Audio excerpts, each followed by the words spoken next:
নানুরে প্রতিমা নিরঞ্জন ঘিরে হাতাহাতির জেরে একদিন পর অস্বাভাবিক মৃত্যু এক যুবকের। ঘটনায় চাঞ্চল্য। নানুরের পাকুড়হাস গ্রামে দুর্গাপুজোর প্রতিমা নিরঞ্জনের রাতে ধস্তাধস্তি ও হাতাহাতির জেরে ওই গ্রামেরই এক যুবকের একদিন পরে অস্বাভাবিক মৃত্যুর ঘটনায় চাঞ্চল্যের সৃষ্টি হয়েছে এলাকা জুড়ে। জানা গেছে, মৃত যুবক বছর 19-এর অভিজিৎ মেটে গত ভোররাতে প্রতিমা নিরঞ্জন করে বাড়ি ফেরার পর অসুস্থতা বোধ করলে প্রথমে নানুর ব্লক প্রাথমিক হাসপাতাল ও পরে সেখান থেকে বোলপুর মহকুমা হাসপাতালে স্থানান্তরিত করা হয়। সেখানে নিয়ে যাওয়ার পরেই তার মৃত্যু হয়েছে বলে জানা যায়। পরিবারের অভিযোগ, এলাকার কয়েকজন যুবক প্রতিমা নিরঞ্জনের শোভাযাত্রা ঘিরে মদ্যপ অবস্থায় বেধড়ক মারধর করে ওই যুবককে, যার ফলে গত ভোররাতে গুরুতর অসুস্থ হয়ে পড়লে ওই যুবক চিকিৎসার জন্য হাসপাতালে নিয়ে গেলে মৃত্যু হয়।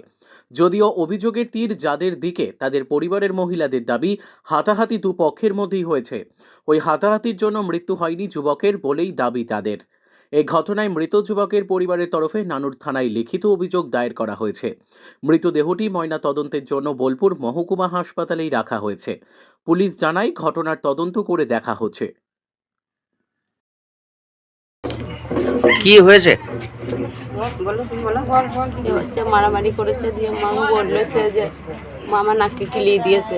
তাই বললো, দিয়ে আমরা যে কোনখানে লেগেছি, ভাইকে মেরেছে না তোকে, বলছি ভাইকেও দিয়ে ভাইকে মারছিল, আমি ছাড়াইতে গেলাম, যে আমার নাকে কে কিলিয়ে দিল, আমি দেখতে পেলাম না। তারপরে এসে বলছে সাহেব দিয়েছে কিলিয়ে দিয়ে। তারপর আবার জল পড়ে দিলাম রাত্রে। সকালবেলা ট্যাবলেট এনে খেললো, একটা পেড়ে নিয়েছে, নাকে লাগাইছিল, এমনি হয়তো সেরে যাবে, আমাকে কোনো কিছু বলে নাই। দিয়ে তারপর হঠাৎ রাত্রে পেটে যন্ত্রণা করছে, মা আমার যন্ত্রণা করছে পেটে আর বমি করছে।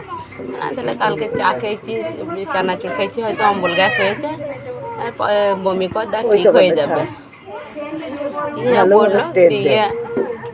দিয়ে বললো যে আমি তাহলে শো আমার কাছে দিল, মা আমি শুকিয়ে আমাকে পায়ে হাতে তেল দিয়ে দাও। দিয়ে পায়ে হাতে তেল দিলাম, ওই যে মা আমার সব যন্ত্রণা করছে, গলায় বাজছে, বুকে লাগছে।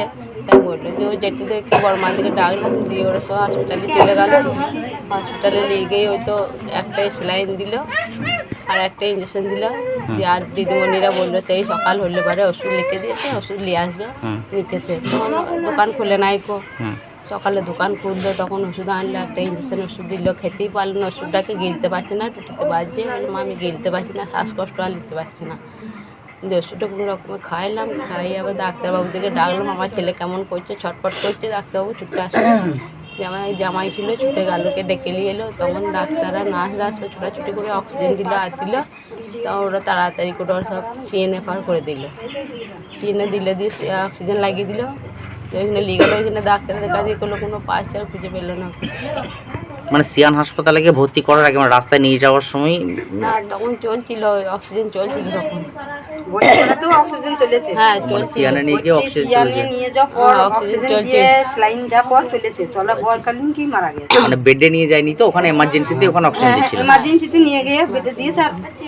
অনেক ডাক্তার দেখাশোনা করলো, সব লেখালেখি দেখি সব এটা ওটা সিয়ানে নিয়ে গিয়ে চিকিৎসা শুরু করার মানে কমপ্লিটলি চিকিৎসা শুরু করার সুযোগ পাওয়া যায়নি। না, ওরা এমনি সব দেখতে লেগেছিল, সব এটা ওটা দিয়েছে, এটা ওটা ছুটে ছুটে আনতে লেগেছিল। হ্যাঁ, ছুটে ছুটে এটা ওটা সব আনছিল। কি নাম আপনার? আমার নাম সুচিত্রা মেটে।